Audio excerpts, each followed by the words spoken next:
আমি এসেছিলাম মাঠে ধান ভরতে। ও মাই গড, কি হলো? সকাল সকাল আমি যখন ঘুমিয়ে ঘুমিয়ে BMW M4 এর স্বপ্ন দেখছিলাম, ঠিক তখনই আমার নানির জামাই এসে ডাক দিল, ওরে ওঠ, মাছ যেতে হবে। তবে ইয়ারলে সকাল সকাল পাচন পড়া খেয়ে আমি 7G স্পিডে বিরাজ করতে লাগলাম।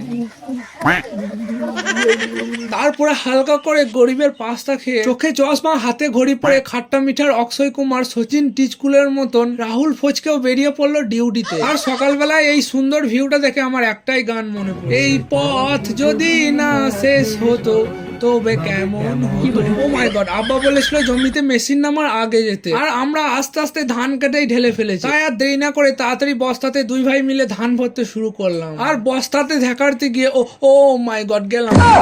শালা শাশুড়ির পিঠির কথা ভেবে ভেবে সব এনার্জি শেষ। এইদিকে আমাদের ধানগুলো যে প্লেনটায় পার্সেল করে পাঠাবো, সেই প্লেনটা এমন জায়গায় টেক অফ করেছে যে আর উঠতে পারছে না। তাই আর কি সবাই মিলে ঠেলে এয়ারপোর্টের রাস্তায় তুলছি। তারপরে আবার কি এই মন্টু পাইলটকে আর চালাইতে না দিয়ে আমি চালিয়ে ঠিকঠাক ভাবে এয়ারপোর্টে টেক অফ করে দিলাম। শেষে পার্সেল গুলোকে ঠিকঠাক বোর্ডিং পাস করে ভালোভাবে লোড করে প্লেন ছেড়ে দিতে পারলাম। যাক বাবা, বাঁচা গেল। তারপরে আমি আবার ঠিক করে চশমাটা লাগিয়ে বাড়ির দিকে রওনা দিলাম।